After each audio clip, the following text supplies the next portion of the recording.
സംസ്ഥാന സർക്കാരിൻ്റെയും കേന്ദ്ര സർക്കാരിൻ്റെ ചില ഡിപ്പാർട്ട്മെൻറ്റിൻ്റെ ഇടപെടലോടുകൂടി ബൃഹത് പദ്ധതികൾ ആവിഷ്കരിച്ചാൽ മാത്രമേ ആത്യന്തികമായിട്ട് പ്രശ്നം വരികയുള്ളൂ. നമ്മൾ എത്രയോ കൊല്ലം കൊണ്ട് എത്രയോ കോടിക്കണക്കിന് രൂപ ചിലവഴിച്ച് എത്രയോ ഉദ്യോഗസ്ഥരുടെ എനർജി ചിലവഴിച്ച് സ്ഥിരമായിട്ട് ആമേഴഞ്ചന്തോട് പാർവതി പുത്തനാരെന്ന് പറയുന്ന പ്രശ്നങ്ങൾ പരിഹരിക്കാൻ നടക്കുന്നു. ഇതുവരെയും പരിഹരിക്കാൻ പറ്റിയില്ലല്ലോ. അപ്പോൾ അതിന് വളരെ ബൃഹത്തായ പദ്ധതികൾ ആവിഷ്കരിച്ചുകൊണ്ട് ആത്യന്തികമായി പ്രശ്നം പരിഹരിക്കണം എന്ന തരത്തിലുള്ള ഇടപെടലുകൾ വേണം. കോർപ്പറേഷൻ്റെ ഉടമസ്ഥയിലുള്ള തോടുകളല്ല, അതിൽ ഒരു നവീകരണ പ്രവർത്തനവും നടത്താൻ വേണ്ടി ഞങ്ങൾക്ക് സാധിക്കുകയില്ല. അതിന് മൈനർ ഇറിഗേഷൻ്റെയും മേജർ ഇറിഗേഷൻ്റെയും ഉടമസ്ഥയിലുള്ള തോടുകളാണ്. അതിന് മുകളിൽ സ്ലാബ് ഇടാനോ ഇതൊന്നും ഞങ്ങൾക്ക് സാധിക്കുകയില്ല. അപ്പോൾ ബഹുമാനപ്പെട്ട മുഖ്യമന്ത്രിയോട് സംസാരിച്ചിട്ടുണ്ട്, തിരുവനന്തപുരത്ത് നിന്നുള്ള മന്ത്രിമാരോട് സംസാരിച്ചിട്ടുണ്ട്. ഞങ്ങൾ അടുത്ത ദിവസങ്ങളിൽ തന്നെ വീണ്ടും ഒരുമിച്ചിരിക്കുന്നുണ്ട്. ഇരുന്ന് പദ്ധതികൾ ആവിഷ്കരിച്ചാൽ മാത്രമേ ഈ പ്രശ്നം പരിഹരിക്കാൻ സാധിക്കുകയുള്ളൂ. വെള്ളം ഒഴുകി പോകാത്തതല്ല, പക്ഷേ ഈ ഓടകളിൽ നിന്നുള്ള പ്ലാസ്റ്റിക് മാലിന്യം അടക്കം ജീവനക്കാർ കൈകൊണ്ട് വാരി പുറത്തേക്ക് ഇടുന്ന അവസ്ഥയുണ്ട്. അപ്പോൾ അതൊക്കെ നടന്നിട്ടുണ്ട്. അതൊക്കെ നടന്നിട്ടുണ്ട്. ഏതെങ്കിലും സാഹചര്യത്തിൽ അങ്ങനെ ഉണ്ടെന്നുണ്ടെങ്കിൽ ആ ഉദ്യോഗസ്ഥർക്ക് കർശന നടപടികൾ സ്വീകരിക്കും. കാരണം എല്ലാ ഉദ്യോഗസ്ഥർക്കും മതിയായ സൗകര്യങ്ങളും മതിയായ കാര്യങ്ങളും നേരത്തെ തന്നെ ചെയ്തിട്ടുണ്ട്. അതൊക്കെ തന്നെ പർച്ചേസ് കമ്മിറ്റി ഇരുന്ന് കൃത്യമായിട്ട് വിലയിരുത്തിയിട്ട് ഉപകരണങ്ങളൊക്കെ തന്നെ വാങ്ങിക്കൊടുത്തിട്ടുണ്ട്. ചിലർ ആരെങ്കിലും അത് ഉപയോഗിച്ചിട്ടില്ലെന്നുണ്ടെങ്കിൽ കൃത്യമായിട്ട് അന്വേഷിച്ച് ഇവിടെ നിന്ന് മാധ്യമങ്ങൾ പറഞ്ഞ് വാർത്ത അറിഞ്ഞ ഉടൻ തന്നെ ഹെൽത്ത് സ്റ്റാൻഡിംഗ് കമ്മിറ്റി ചെയർമാൻ സ്റ്റേജിലുണ്ടായിരുന്നു. ഞങ്ങൾ പരിപാടി പങ്കെടുക്കുകയായിരുന്നു. ഞാൻ അദ്ദേഹത്തോട് പറഞ്ഞു, അപ്പോൾ തന്നെ ഇടപെടാനുള്ള നിർദ്ദേശങ്ങൾ നൽകി. ആരെങ്കിലും അക്കാര്യങ്ങൾ വീഴ്ച കാണിച്ചിട്ടുണ്ടെങ്കിൽ അത് അന്വേഷിക്കും, ചെയ്യേണ്ട കാര്യങ്ങൾ ചെയ്യും. എന്തായാലും വളരെ വലിയൊരു ഇടപെടൽ മുൻപ് നമ്മുടെ തിരുവനന്തപുരത്ത് നടത്തിയ ശുചീകരണ പരിപാടികളുണ്ട്.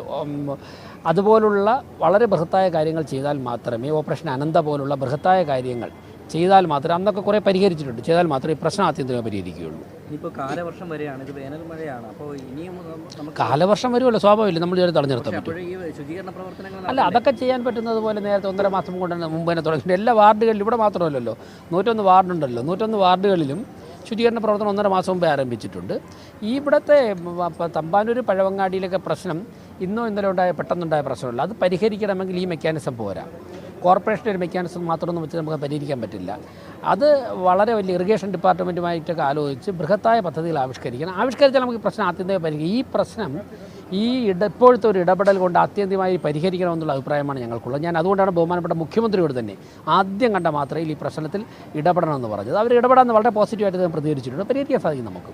നിങ്ങൾ പറഞ്ഞ ഓപ്പറേഷൻ അനന്തയ്ക്ക് ഒരു 2ാം ഘട്ടമൊക്കെ എത്തുമ്പോൾ അനധികൃത കെട്ടിടങ്ങളുടെ നിർമ്മാണ ഭാഗമായിട്ട് അതൊക്കെ നിലയ്ക്കുകയാണ്.